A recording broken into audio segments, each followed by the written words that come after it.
Please welcome to the stage Forbes writer Alex Konrad and Asana CEO and Facebook co-founder Dustin Moskovitz. All right. Dustin Moskovitz, this is your life. No. Guys, it's a pleasure to have Dustin here. Obviously, co-founder and CEO of Asana, has done a few other things, most notably your foundation work, which has been the last 5 years, and then co-founding Facebook, which people here have probably heard of as well. Yep. So it's a really awesome chance to talk about mindfulness and how it can create a better business. I thought it would be good to just give everyone an update if they're not super familiar with what Asana does, where you guys are at in sort of your journey so far today. Yeah, absolutely. So hopefully that video gave you a taste, but we really think about the SaaS collaboration market in terms of three big categories. So first two you guys are all really familiar with. So files and document collaborations. That's everything from Dropbox, G Suite, things like Quip. The second category, messaging and communications. So that's Slack, obviously a big deal this year, and things like Skype and enterprise social networks like Yammer. And then the third category is really our bread and butter. So we call this work tracking. So the first two, all of these are really essential to having effective collaboration. But work tracking really helps you get clarity about what your team needs to do to get results. So it helps you answer the critical questions like what steps are left between now and accomplishing our next goal, who's responsible for each of those steps, and when are they going to be done. So really any team in the world needs that clarity to be effective. So yeah, to give you an update on where we are, so we just actually announced this morning that we're up to 20,000 customers, so we're really excited about that. And we're also announcing two key new hires. So we have Tim Wan, who is coming to us from Apogee, and he's our new head of global finance. And then we also have Oliver J, who's coming to us from Dropbox. He's our new head of global sales. So we're really excited about having them here to help us really take the business to the next step. So you've been doing Asana for a few years so far. Would you say you guys are at sort of a hypergrowth phase or a adolescent phase, or where would you put Asana in sort of the overall arc of a company's journey? Sure. I think we're at a maturing phase. So again, we have 20,000 customers, so it's a very stable, real business. A lot of our growth is those individual customers continuing to expand and use the product more. But there's still a lot more to do. We're kind of, if you think of the sort of crossing the chasm, we're sort of at the late early adopters stage. There's still a massive market out there. And we really think of our market as all knowledge workers. So it's 500 million people around the world. And most of them don't use any product in the work tracking category. So there's still a long way to go before everyone's part of this new collaboration world.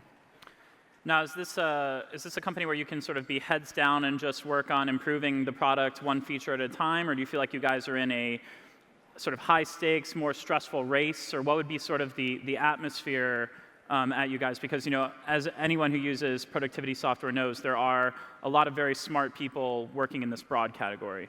Mm-hmm. It's a little bit of both, right? You can't really rest on your laurels.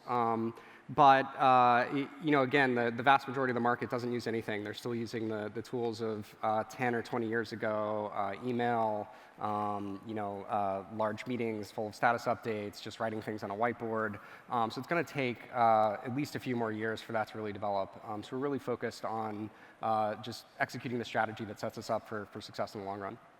So another thing I've always found interesting is when I cover the company, it's almost like, in a lot of ways, you and your co-founder, Justin Rosenstein, are interchangeable in terms of the buck stopping with you guys, but kind of taking different focuses. So I'm not sure how many companies here in the audience might have sort of a dual leader structure, but how do you guys make it work at Asana, and how have you kept that going for well over 5 years at this point? Yeah, so we definitely complement each other's skill sets a lot. And I almost think of it even as a triumvirate, because we also have Chris Farinacci, who's the head of business. But Justin's very much focused on the product and external communications. So we had an article in the Wall Street Journal this morning. He was the main person interviewing there. So he's very sort of external focused.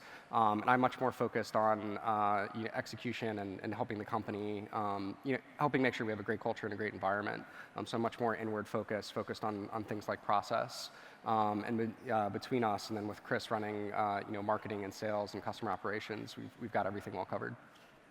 So I'm curious, has anyone checked the Glassdoor rating for Asana lately? Anyone raise their hand? All right, well, if you guys go look on Google before it gets changed now, they have a perfect score out of dozens of reviews. And Dustin also has a perfect score as a leader, which is pretty phenomenal. You can really only go downhill from there. How'd you guys get there? And how did I just screw it up, you know? Yeah, no, I am always worried about the sort of other shoe dropping there. But a lot of it has just been being really intentional about how we build the business and using mindfulness. So I like to say that a lot of companies that grow quickly, they end up focusing almost entirely on the product, getting into the market, and then a couple years in, they're like, okay, we're still going to exist. We got to think about how the company's going to be, what our values are, what the culture is going to be. But it's kind of too late to change it at that point. Ben Horowitz likes to say that the book is basically sealed after 12 months. But we thought we'd be around for a while. So from the very beginning, we were intentional about how we built the culture, and we were reflective. And so when we saw things that needed improvement, we put our attention there and iterated and just kept turning that crank until we had every part of the company running really well. And the result is we have employees that are really engaged, happy, productive, and give us good ratings on Glassdoor. Now, that was not really the case at Facebook, though, early on, right? I mean, I don't know if you guys have read this great blog post that Dustin wrote about a year and a half ago now, where he talked about the work-life balance, or lack thereof, that you had in early days at Facebook. I think you wrote that you were subsisting on soda and energy drinks for a while, which I'm sure people in this room can understand. That happens. But you said that it didn't make you a more productive person to be kind of grinding that hard or stressing that much. So could you talk a little bit about when you realized that and sort of what you would have maybe done differently today? Sure. A lot of it, I think, was just how I was kind of pushing myself and some bad habits that I formed early on. But a lot of it also, I think, is just the culture of the tech industry, and especially Silicon Valley, where it's kind of romanticized to like just be working 24/7. You'll hear people say they were up 2 nights in a row, finishing this project, things like that. And it's easy to sort of get this idea that's the optimal way to work. That's the way to get the most done. But when you talk to people that are further in their career, or if you look at any of the research that's been done about this, you get the exact opposite conclusion, where you really have to treat it much more like a marathon and really pace yourself and work in a sustainable way. So I started Facebook when I was 19, so you can do that for a couple years, especially when you're young, but eventually you're going to burn out, eventually you're going to slow down. And so a few years in, I was starting to feel that, and it was starting to cost me. So the blog post I wrote is Work Hard, Live Well. It's on Medium, and I just talk about better patterns for how to build sustainable habits. And it's at every scale of abstraction, right? You have to take breaks during the day. You have to go home and rest at night and sort of unplug. You have to use your weekends. You have to take vacations. And after a few years, ideally, you can take some time off between jobs or take a sabbatical. That's really the way to keep going. And a lot of the people that I've seen in startups are coming from Facebook. They didn't learn these lessons, and they burnt out, and frankly, some of them stopped working for years at a time, or just retired early. And so you really have to be intentional to avoid that outcome. So when people defend hackathons or institute sprints, I often hear the argument in their defense that it's a way to sort of forge a culture really fast, or kind of create a bonding experience for everyone to kind of suffer through, where they come out more tight-knit. Maybe they have a good idea, maybe not, but it's like a shared experience there. So, do you think there's any sort of value there that you lose if you don't do that? Or what would be the alternative to maybe these kind of, trial by fire type scenarios? You can still do those things for some period of time. So if we're going up to a big launch, we'll sprint and people will work harder than normal. But the key then is to, after you get to that launch, actually rest after. And for our hackathons, we've been pretty thoughtful about this. And the younger employees at Asana, they want to stay up all night and do that. So once a year, we'll try and have a hackathon that's more oriented around that. But other times during the year, we'll have a hackathon that takes place during the day, or maybe across multiple days, to give people a chance to participate in that creative process who can't necessarily stay up all night. Maybe they have a family, or maybe they just get tired at night. And so really creating that environment for multiple people. But it's not really an either-or thing for me. You can still have those intense experiences where you bond, but they just shouldn't be the norm. So I, for example, have FOMO so bad with just checking Twitter that I had to download an app that literally makes me take deep breaths before I can open Twitter. Great. That's how often I check it during the day, and it makes me breathe more the more times I've opened it. Yep. So I have no self-control. Yep. How do you embrace people being excited to be at Asana, being excited to be working on these projects, but also needing maybe for their own health to step away more than they might, expect to? Yeah, well, you don't want to get in somebody's way. If they're really excited, again, for a couple weeks at a time or, a couple nights in a row, you can work like that. But if you see somebody doing it just day in, day out, they don't seem to have a life outside of work, we'll talk to them about it. That's really kind of on their manager and on their peers to just say, hey, are you sure you're taking care of yourself? Are you sure you're doing this in a sustainable way? And also building, habits into the company. So we do orient our engineering teams around sprints, but in between we do off sprints. Sprints for us are really also just about focus, where you have fewer meetings, fewer sort of other activities, but they are also a period of a little more intense work. And hold on, I'm probably the least technical person in this room, so you have to bear Yeah. with me. Could you explain a little more what an off sprint would be? So an off sprint would be, catching up on other things. A lot of people at Asana, they have their sort of primary responsibility with an engineering program, but then they have other areas of responsibility, which may be cultural things like values or hackathons or something like that. So an off sprint would be a time when you put more attention on that, maybe go back and fix some bugs that you created in your last sprint, fill out some interview feedback you forgot to do, just sort of catch up on things and sort of reset your patterns, and also reflect on how the prior sprint went and plan the upcoming one. Now, is the sort of willingness to have a healthy approach to building software, to sort of going on this long haul approach, is that something you have to vet for in the hiring process, or is it something that people can pick up and sort of reform when they arrive at Asana? I think it's a little of both. I would say that people actually self-select for Asana in a lot of ways. So if they have this kind of personality where they're naturally into mindfulness, they'll see that Asana represents that, and they'll want to work there. I also see people who realize they've been burnt out and have had bad patterns, and they want to learn good habits, and they'll look to Asana as a place where they can learn those skills. But then, yeah, once they get there, we literally train people on mindfulness, and we have processes and patterns that make that the natural way to behave there. So do you guys have the same perks and sort of catered meals that a lot of companies offer around Silicon Valley? Because we always hear the debate, if you're serving dinner at 8 or 8:30, isn't that just encouraging everyone to stay late? Is it a perk, or is it sort of a golden handcuff that's keeping people there? So where do you guys come down on sort of that balance?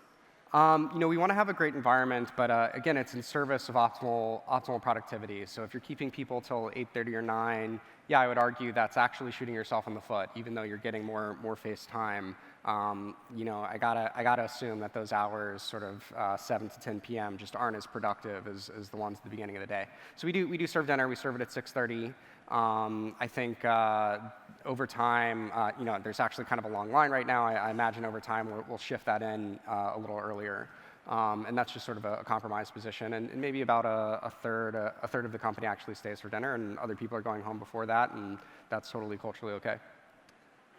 Some of the feedback I saw in your blog post that resonated with me was actually took a response that I wasn't expecting about how this could actually combat ageism in Silicon Valley, Yep. and actually encourage people with families, people who have been in the game for a long time, to actually stay at a high-growth company like an Asana, because they can actually think of a work-life balance, as opposed to skewing just to young coders with no kids to go home to. Do you see this ageism issue in other companies, or what do you kind of think is the response there? Yeah, no, I mean, I absolutely see that at small startups. I think the saving grace is ultimately those companies grow up, literally. So the people who started at Facebook, they're now in their 30s, they have kids, Mark has a daughter, and so they need to kind of conform the culture to make that possible. So most of the later stage companies, I do think have sort of evolved in this way and are less ageist, though they may have some ingrained habits. But the startups, particularly when they're started by people in college, they tend to think like, oh, this is just what makes a good startup, and everyone else just has to deal with it. But yeah, it ends up having these byproducts. So I guarantee you that there's going to be a large number of people here who are nodding along to everything you say, and will go back to work tomorrow or Friday and work a 14-hour day. Sure. And I think it's so much harder to practice these goals. So do you have any sort of first steps or sort of very high-level fixes that people could actually think about implementing first to maybe move towards that culture that you have? It's tough. I mean, I imagine a lot of people here are the leaders of their company. So I would just make sure that you're aware that the best fix is just going to be you acting differently. And most of the other people in your company are going to be kind of at the effect of the tone that you're setting. So just make sure you understand you bear that responsibility. You can also just maybe, tomorrow and Friday, just imagine me on your shoulder, just like shaking my head if you're still there too late. But I think the easiest thing to do is also just the sort of smallest scale of taking breaks during the day. Some Asanas use like the Pomodoro method, just like literally have a timer. There's also like apps like yours for the phone that just kind of like remind you, hey, take a breath, pause. There's an employee at Asana that has something like that actually on his desktop. So like every 50 or 60 minutes, it actually takes over his screen. It's like, all right, chill out, take a breath. That I think is the sort of easiest thing to do. And then building on like going home at a reasonable hour, taking your weekends. And there's some great tools for that of just like turning off notifications. Like Slack has a great sort of like active hours feature for this. So just like really taking advantage of those things and being intentional about it so you don't fall into these habits of like, oh, I got to push a notification, I got to respond to that right now. Yeah, I mean, from what you've said in the past, it seems like you were facing some burnout at Facebook by the end, and now you've said that you take a day off, go for a hike, or sort of unplug if you sense the burnout coming back. Right. So what are the warning signs that you notice when you think, uh-oh, I'm starting to get manic, or I'm starting to, the old Dustin's coming out? Yeah, the old Dustin. Well, for one thing, I get more irritable, and maybe just like. I'm not as great in interpersonal conversations with people, and they'll reflect that back at me, and I'm pretty self-aware about it at this point. And also, I'm just not productive. It's like when you're sitting at your desk and you're staying late because you still have work to do, but you're not actually getting it done. That means you're burnt out. So it's a lot more productive to say, hey, I need to actually like unplug, I need to rest, and then I'll come back and do this in a much more time-efficient way. Now, I think another side of like mindful business is also having interests where you can make an impact that are maybe aligned with the philosophy of the company but are outside the company. Mm-hmm. You guys gave a lot of money through your foundation to a bunch of causes last year. Yep. Are we allowed to say how much you gave? Or? Sure. Do you know? Or yeah, I think you told me it was $100 million all told. I think we actually gave about $200 million last Well, year. he downplayed it then. Yeah, so sorry. $200 million. Let's get a round of applause. How did that become a focus for you? And I'm curious, how does being involved in causes that matters to you maybe help you stay grounded as also a CEO? Sure. So how it became a focus, I guess it almost felt like a compulsion or a moral responsibility of, I came into a lot of capital very, very early in life. And, a lot of people in the tech industry sort of think like, well, I'll spend my career accumulating capital, I'll kind of give it away at the end. But we really had this philosophy, my wife and I carry, that the good you do in the world also compounds. So to give earlier is a lot better. I also have a philosophy that the world will be better 20 or 30 years from now. So that in some sense, like the opportunities will be worse for giving. So we really thought about like, well, okay, maybe we should start early, and if we're going to start early, how should we do it? And ended up finding the GiveWell team. So they, I don't know if people are familiar with GiveWell, but they're effective altruists, and they really start from this premise that you should try and make every dollar count. So you want to be able to donate every dollar in the most leveraged way possible. And that means looking for categories and also nonprofits that are cost-effective and leveraged. They're working on tractable problems, and they also have a funding gap. So it's the ones that don't already have a lot of attention. And that's meant we've been able to develop some really great areas so far. Just to give you some broad strokes on that, so the three big categories right now, one is global health and development, and that's really GiveWell's bread and butter.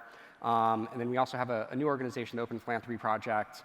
They're a little different from GiveWell in that it's less sort of like proven cost effective and more sort of like probabilistically cost effective, so you're willing to take risks. And the two big areas we're working on there, one is global catastrophic risks.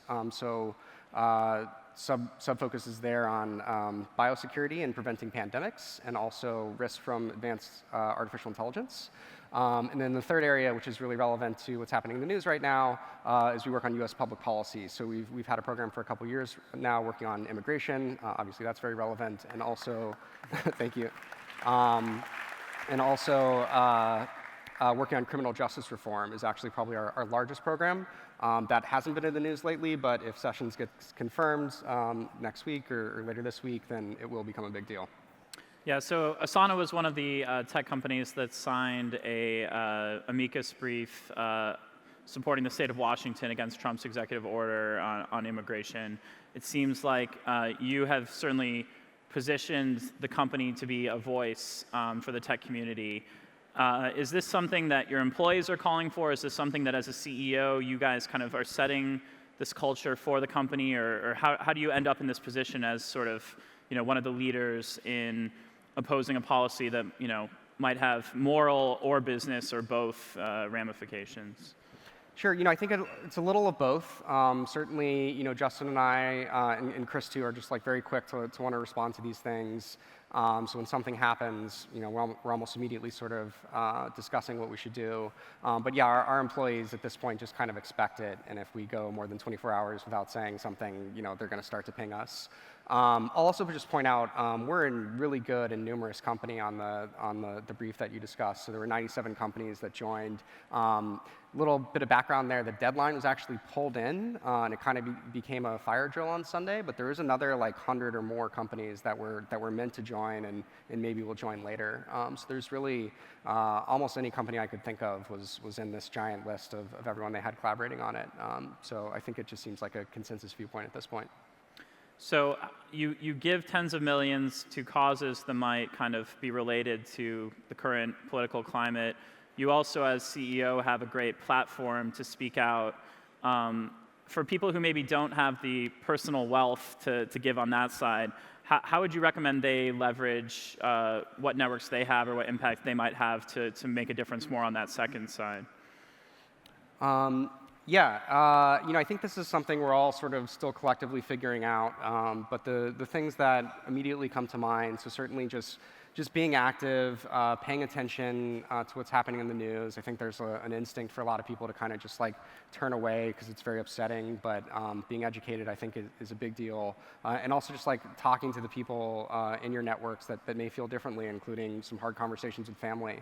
And then actually engaging with the political apparatus. I think we've got a lot of evidence that calling your congresspeople is really effective, particularly if you live in red or purple districts. And I know people are here from all over the country and all over the world, but they respond to that. They want to hear from you, and I think that the pressure that the public is putting on their politicians is really helping. Yeah, I do feel like for some tech companies, especially ones that are even smaller than Asana, it's hard to figure out how much you want to watch the political climate and maybe get distracted or just depressed and not feel like you can do that much versus sort of keep your head down and focus on creating jobs that way and sort of just doing your company's business, right? And so I'm curious if you feel like it's something where there's a certain scale where it does make sense to be active, or if you would say it's healthy for any company to be sort of watching the news or trying to join a brief where maybe they don't get called right away because they're a smaller startup. Again, I think on this brief there were startups of all sizes and larger companies too, and I think that's a question that everybody has to ask themselves, but there's no sort of bright line for me where it's like you're too small to matter, and particularly when you're thinking about these sort of larger protests or engaging with politicians, the numbers matter, so like every voice counts, just like in voting. I feel like we also need to ask about diversity and how a mindful business approach is, sort of including more underrepresented groups within your employees, within the customers you meet with, and basically just tackling that issue as another one that maybe people sometimes want to shy away from or wait for someone else to lead on. Yeah, I mean, partially just because it's really hard, and there's a lot of things that require your energy and attention in a growing company. But like I said earlier, a lot of the sort of rule book of how a culture works is sort of cemented in stone early on. So a lot of our attitude about it is just, if you start early, it'll be a lot easier later on. When you're starting and you're already Facebook or Google or Amazon sized, and you say, oh, you have a diversity problem, you have to hire thousands of people to like move the needle. I think one of the things that's clearest about diversity is people from underrepresented groups want to work at a place that already has people like them. They don't want to be the first person in the door representing that group. And so if you just make a little bit of progress, again, that's something that'll compound and build over time. They'll help teach you about your biases and help you fix your processes and become more mindful about it. And then, of course, there are just some proactive things you can do, like unconscious bias training, thinking about your interview processes and how to set candidates up for success. Again, a lot of that is just the hard work, and I highly recommend having a person who's sort of fully focused on that. So we have a head of D&I, Sonja, and she's just been able to make a lot of progress in a short amount of time. You still do one-on-ones with a lot of employees on a somewhat regular structure, right? To get a sense of what people are thinking, sort of at even any level. Sure. I only have recurring set one-on-ones with a few people, but I also just like sit down at lunch and breakfast every day and talk to people there, and just try and make myself available. Great. Well, can we get one more round of applause for Dustin? Thanks, everyone. Thank you.